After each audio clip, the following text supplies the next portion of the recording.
દેશમાં ભારતીય સંવિધાનના ઘડવૈયા ડોક્ટર બાબા સાહેબ આંબેડકરનો મહાપરિનિર્વાણ દિન મનાવવામાં આવી રહ્યો છે ત્યારે સુરત શહેરના પાંડેસરા વિસ્તારમાં આવેલા નગાસેન નગરમાં બુદ્ધ વિહાર શૈક્ષણિક ક્લાસમાં માનવંદનાનો કાર્યક્રમ રાખવામાં આવ્યો। બાબા સાહેબ આંબેડકરની પ્રતિમાને પુષ્પ અર્પણ કરી રમાબાઈ ચોક સુધી રેલી યોજાઈ, જેમાં વિદ્યાર્થીઓ, યુવાનો, મહિલાઓ સહિત મોટી સંખ્યામાં સ્થાનિકોએ વ્યસન મુક્ત રહેવાનો સંકલ્પ કર્યો।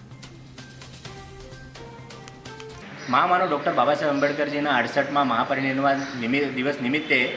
આજે પાંડેસરાના નાગસેનનગર નિઃશુલ્ક શૈક્ષણિક ક્લાસ બુદ્ધ વિહારની અંદરમાં માનવંદનાનો કાર્યક્રમ રાખવામાં આવેલો હતો। માનવંદના રેલી સ્વરૂપે ઉજવીને અમે રમાબાઈ ચોક ડૉક્ટર બાબા સાહેબ આંબેડકરજીના સ્મારક સુધી પહોંચ્યા અને બધાએ ત્યાં પુષ્પાર્પણ કર્યા અને પુષ્પાર્પણ કર્યા પછી અમે લોકોએ બધા સંકલ્પ લીધો કે ભાઈ સમાજની અંદરમાં, પરિવારની અંદરમાં જે કોઈ વ્યસન કરતું હોય, વ્યસન ધરાવતું હોય એ વ્યસન